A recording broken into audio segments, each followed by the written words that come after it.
गंग गणपते नमः। आप सभी का आपके अपने चैनल हिंदी स्टोरी बुक पर बहुत बहुत स्वागत है। आप सभी पर ईश्वर की कृपा सदा बनी रहे। आज इस वीडियो में हम आपको बताएंगे कि साल 2024 में कोकिला व्रत कब रखा जाएगा, शुभ मुहूर्त, पूजा विधि और इसके महत्व के बारे में जानेंगे।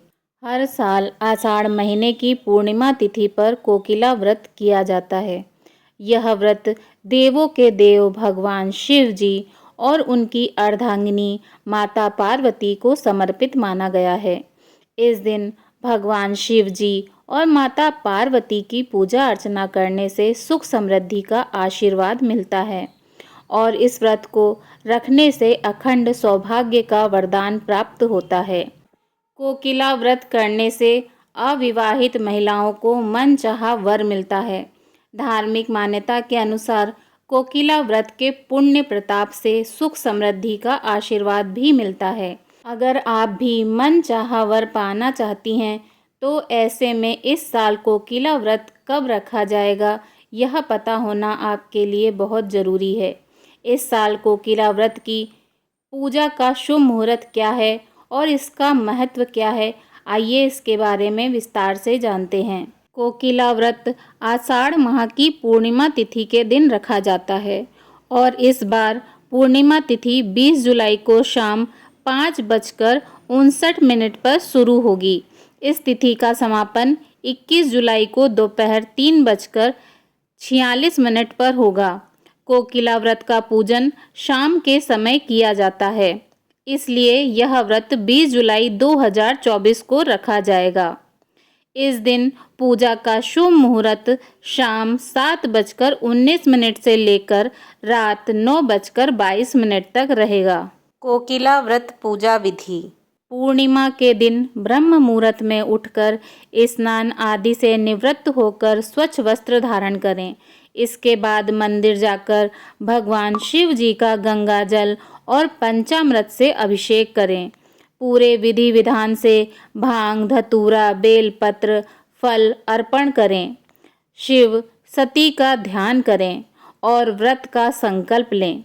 पूजा के दौरान भगवान शिव जी को सफ़ेद फूल और माता पार्वती को लाल रंग के फूल चढ़ाएं।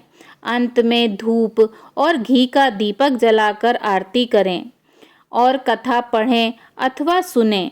व्रत के दौरान दिन भर कुछ न खाएं। शाम के समय पूजा आरती करने के बाद फलाहार लिया जा सकता है। इस व्रत में अन्न ग्रहण नहीं किया जाता है। कोकिला व्रत को अगले दिन पारण करने के बाद ही पूर्ण माना जाएगा। इसके बाद ही अन्न खाया जा सकता है। इस विधि से व्रत और पूजा करने से दाम्पत्य जीवन सुखी रहता है और कुंवारी लड़कियों को मन के मुताबिक पति मिलता है। आइए सुनते हैं कोकिला व्रत कथा। कोकिला व्रत से जुड़ी कथा का संबंध भगवान शिव जी एवं माता सती से जुड़ा है। माता सती ने भगवान शिव जी को प्राप्त करने के लिए लंबे समय तक कठोर तपस्या को करके उन्हें पाया था।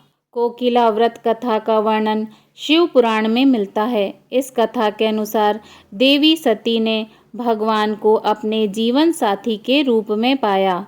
इस व्रत का प्रारंभ माता पार्वती के पूर्व जन्म अर्थात सती रूप से है। देवी सती का जन्म राजा दक्ष की बेटी के रूप में होता है। राजा दक्ष को भगवान शिव जी अत्यधिक अप्रिय थे। राजा दक्ष एक बार यज्ञ का आयोजन करते हैं। इस यज्ञ में वह सभी लोगों को आमंत्रित करते हैं। ब्रह्मा, विष्णु व सभी देवी देवताओं को आमंत्रण मिलता है, किंतु भगवान शिव जी को नहीं बुलाया जाता है। ऐसे में जब देवी सती को इस बात का पता चलता है कि उनके पिता दक्ष ने सभी को बुलाया है लेकिन अपनी पुत्री को नहीं, तब माता सती से यह बात सहन न हो पाई। माता सती ने शिव जी से आज्ञा मांगी कि वे भी अपने पिता के यज्ञ में जाना चाहती हैं। भगवान शिव जी ने माता सती से कहा कि बिना बुलाए जाना उचित नहीं होगा, फिर चाहे वह उनके पिता का ही घर क्यों न हो। माता सती भगवान शिव जी की बात से सहमत नहीं थी। और जिद करके अपने पिता के यज्ञ में चली जाती हैं। वह भगवान शिव जी से हट करके दक्ष के यज्ञ पर जाकर पाती हैं कि उनके पिता ने उन्हें पूर्ण रूप से तिरस्कृत किया है।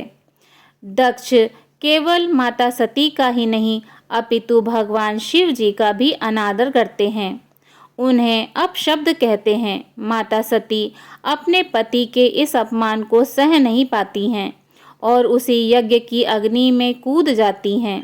माता सती अपने देह का त्याग कर देती हैं। भगवान शिव जी को जब माता सती के बारे में पता चलता है तो वह यज्ञ को नष्ट कर राजा दक्ष के अहंकार का नाश करते हैं।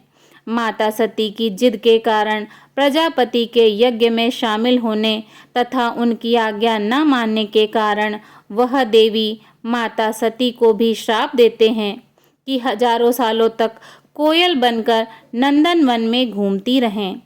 इस कारण से इस व्रत को कोकिला व्रत का नाम दिया गया है, क्योंकि देवी सती ने कोयल बनकर हजारों वर्षों तक वहाँ तप किया, फिर माता पार्वती के रूप में उत्पन्न हुई और ऋषियों की आज्ञानुसार आषाढ़ के एक माह से दूसरे माह व्रत रखकर भगवान शिव जी का पूजन किया, जिससे प्रसन्न होकर भगवान शिव जी ने माता पार्वती के साथ विवाह कर लिया। अतः यह व्रत कुंवारी कन्याओं के लिए श्रेष्ठ पति प्राप्त करने वाला माना जाने लगा। बोलिए जगत जननी जगदम्बा माता पार्वती की जय। हर हर महादेव शिव शंभु। हे माँ, आपकी कथा कहने वाले तथा सुनने वाले सभी का सुहाग अखंड रखना माँ, सभी को अखंड सौभाग्य प्रदान करना माँ। जय हो माँ।